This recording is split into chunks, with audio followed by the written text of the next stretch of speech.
Hello, my name is Jason, and this is going to be a new fragrance review channel. On this channel you will see a bunch of different things, and I will reveal more as time goes on. I guess I'm not going to reveal it all at once. I have been wanting to do this for a while, and now I have the equipment to do it, and think that the way that I will start out is to show you my entire collection of what I have so far. And so we will get started with that in this video, and there will be a second video going into some other things. So with that said, let's spray a few sprays. Tom Ford Extreme. How much do you spray? Come on, you know it. Sometimes some people believe in just spraying a little spray here and there, but I don't know. Maybe I get a little carried away, but sometimes I'm up to like 15 sprays. Not always, but it depends on the fragrance. But yes, I like to smell good. But anyway, so let's go ahead now and take a look at my whole entire collection on one table.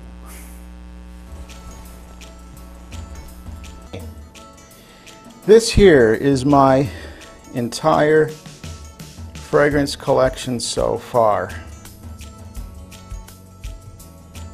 Actually, the only things that aren't here are fragrances that I've run out of, and I have a collection of Andy Tower fragrance samples, and that will come in another video. I just would like to do those separate. I think they deserve some special attention. Okay, so I've divided this up into several categories. Certainly these could be categorized in a lot of different ways. You might not agree or like how I've categorized them, but this is for just kind of how I've come to know these fragrances and what I think. This back row is fresh fragrances, and one of the first that I bought when I started really experimenting was Eternity Aqua by Calvin Klein. Then Issey Miyake Liu Dieci Pour Homme, 4711 by Mauer and Wirtz,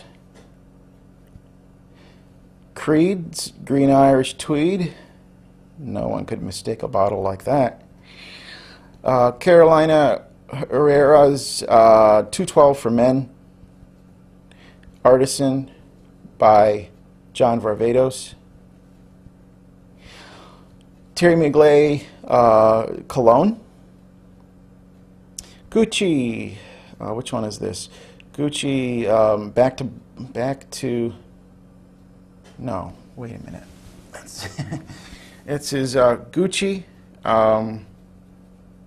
Guilty Black. Yes, I'm thinking of another fragrance. Okay, so Gucci Guilty Black and Gucci Made to Measure and Tobacco Cologne Original. Those, I consider these to be fresh scents. And the next little section here is Vetiver. And we've got Christian Dior, Eau Sauvage, and Tom Ford Grey Vetiver. Both very nice. This next section is intended to be spicy and or powdery. The first one is Burberry Touch, which, as you can see, I am almost out of. It's one I've used a lot and really like. Spice Bomb by Victor and Rolf, Tom Ford Noir, and Prada Amber Pour Homme, which does have a bit of a powderiness to it. I was kind of conflicted of how to categorize that. Probably could go in the fresh section, but it just has a little bit of elements of, well, probably could go in a few other categories as well. Anyway, next section is sweet, aromatic, and related. We've got a bottle of Lamal that is getting near finish. Joe Malone Cacao, Agave y Cacao, and that's almost gone, but it does not necessarily mean I like it. We'll get to that.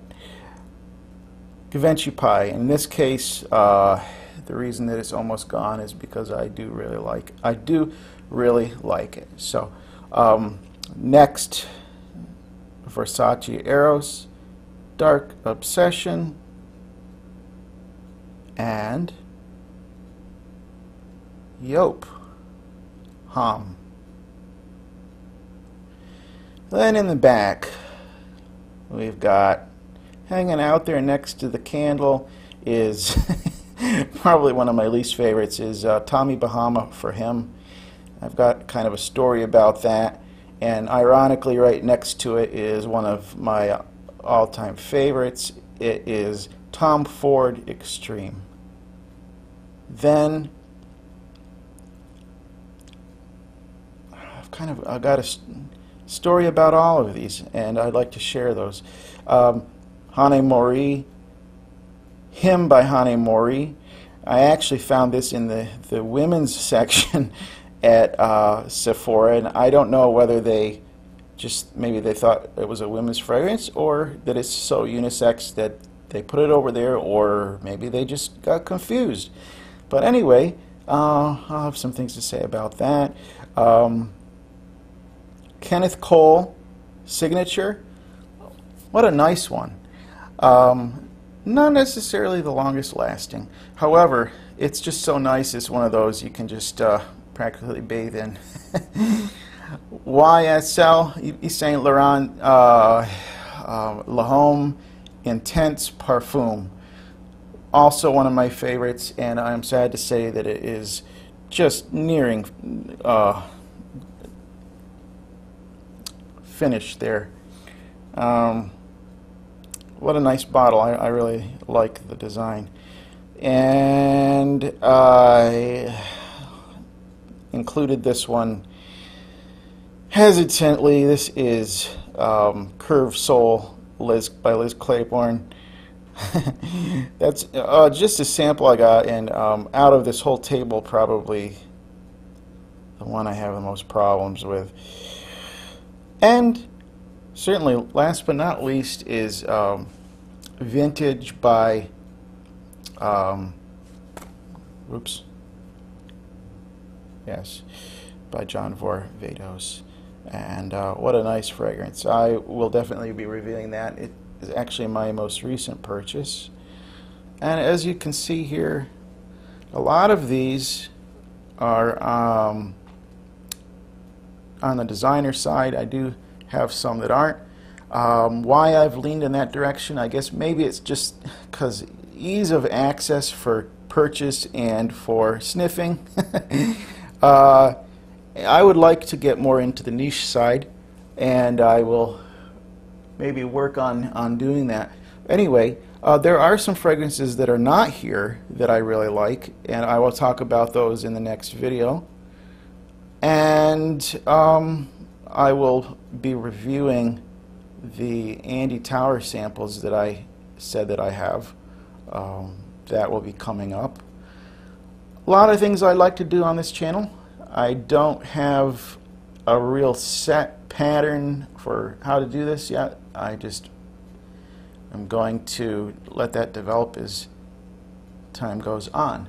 So, thank you for watching, and join me in the next video where I will talk about the fragrances that I have had the most compliments on. Most complimented fragrances coming up in the next video, I think you'll find that interesting. And I will also talk about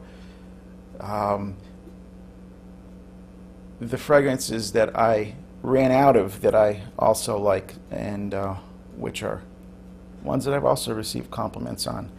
So thank you for subscribing, or please do subscribe, and then once you do, thank you. And comment, let me know what you think. If you'd like to see any of these reviewed, let me know. And again, it's great to be part of this community, and I will be talking to you a lot more.